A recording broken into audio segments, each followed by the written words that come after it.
السلام عليكم ورحمة الله وبركاته. الحمد لله والصلاة والسلام على أشرف رسول الله وعلى آله وأصحابه الفائز نبي الله. أما بعد، قال رسول الله صلى الله عليه وسلم: صلوا الله للوسيلة.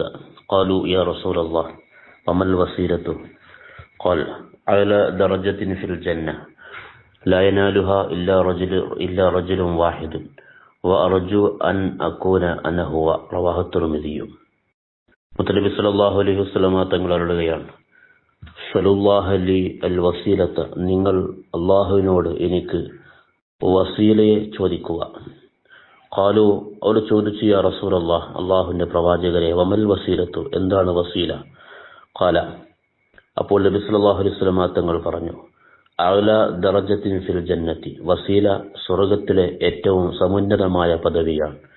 ലാ യനാലുഹാ ഇല്ലാ റജുലുൻ വാഹിദുൻ, ആ ഉന്നതമായ പദവി ഒരു മനുഷ്യന് മാത്രമേ ലഭിക്കൂ.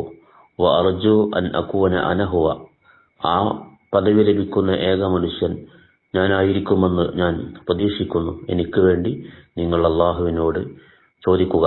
അല്ലാഹുവിനോട് നബി സല്ലല്ലാഹു അലൈഹി വസല്ലമ തങ്ങൾക്ക് വേണ്ടി സ്വർഗ്ഗത്തിലെ അത്യുന്നതമായ പദവി നാം ചോദിക്കുമ്പോൾ അതിന്റെ പ്രതിഫലം നമുക്കുമുണ്ടാകും. നബി സല്ലല്ലാഹു അലൈഹി വസല്ലമ തങ്ങൾ ഈ ഹദീസിലൂടെ സൂചിപ്പിക്കുന്നു. ബാങ്കിന് ശേഷമുള്ള പ്രാർത്ഥനയിൽ ആത്തി മുഹമ്മദിൽ വസീലത്ത് വൽ ഫളീല എന്ന് എല്ലാ വിശ്വാസികളും നബി സല്ലല്ലാഹു അലൈഹി വസല്ലമ തങ്ങൾക്ക് വേണ്ടി ഈ സ്ഥാനം അല്ലാഹുവിനോട് ചോദിക്കുന്നുണ്ട്. അങ്ങനെ ചോദിക്കാൻ അല്ലാഹുവിന്റെ റസൂൽ പഠിപ്പിക്കുന്നുണ്ട്. വഫഖനല്ലാഹ്.